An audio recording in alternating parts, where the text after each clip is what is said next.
లేదా వారికి ఆరోగ్యం సహకరించకపోతే వారి యొక్క తనయుడు ఏదైతే శాఖ ముఖ్యమంత్రి లెక్క మొన్నటి లెక్క పనిచేసని చెప్పుకుంటున్నా కల్వకుంట్ల తారక రామారావు గారిని రమ్మనండి.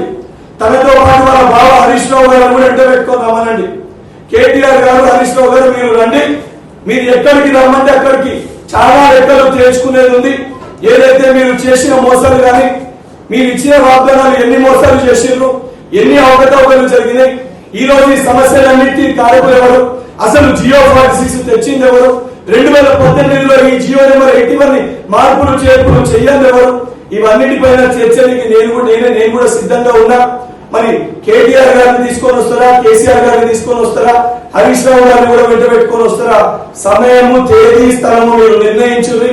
మీరు చెప్పిన తేదీకి, చెప్పిన సమయానికి, చెప్పిన స్థలానికి నేను రానికి సిద్ధంగా ఉన్నా.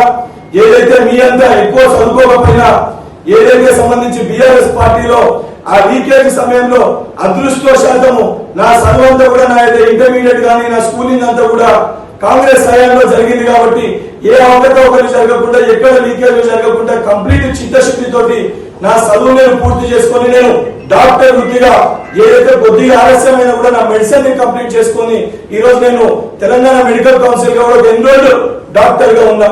నాకున్న చదువుతోటి, నాకున్న జ్ఞానంతో, నాకున్న ఎవిడెన్సెస్ నేను బయటికి తీసుకొని వచ్చి పెట్టినా.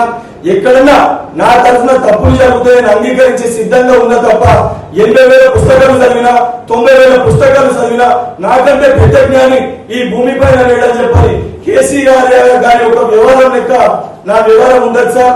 నాకు చాలా స్పష్టత ఉంది. మరి నిజంగా మీకు స్పష్టత ఉంటే కేసీఆర్ గారిని బయటికి వచ్చి ఈ వాస్తవాలు చెప్పమని చెప్పండి. ఆయన మాకు పాఠాలు చెప్పిన గురువులు నిజాయితీగా, నీతితోటి నేను పుట్టింది నా రాజకీయ అరంగేట్రం ఎన్ఎస్ఏ రాష్ట్ర అధ్యక్షులకి ఉన్నా. నేను గత 11 సంవత్సరాలకి కాంగ్రెస్ పార్టీలో ఉన్నా. ఏదైతే నా గురువులు నేర్పారు, ఒక సిద్ధాంతాల పరంగా ఏ పార్టీలో అయితే ఉంటామో, దేంట్లో ఉంటామో ఆఖరి శ్వాస వరకు దాంట్లోనే ఉండాలని చెప్పి నాకు నేర్పారు. నేను సంవత్సరానికి 3 పార్టీలు, ఏదైతే 3 వ్యక్తుల దగ్గరికి పోయే ఒక వ్యక్తితో నాది కాదు. వాస్తవానికి నిజంగా మీకు చిత్తశుద్ధి ఉంటే బీఆర్ఎస్ పార్టీని గతంలో మీరు తిట్టిన మాటలు, బీఎస్పీ పార్టీలో మీరు ఉన్నప్పుడు గడిల గురించి మాట్లాడిన మాటలు అవన్నింటినీ గుర్తు చేసుకొని అన్ని విషయాలపైన ఆ కుటుంబం, కల్వకుంట్ల కుటుంబంకి ఒకరిని, తన్నీరు హరీష్ రావు గారిని వెంట పెట్టుకొని వస్తే మీరు ఎక్కడంటే అక్కడ బహిరంగ చర్చకి నేను సిద్ధంగా ఉన్నాను. ఇప్పుడు దీన్ని ఉద్దేశించి ఏదైతే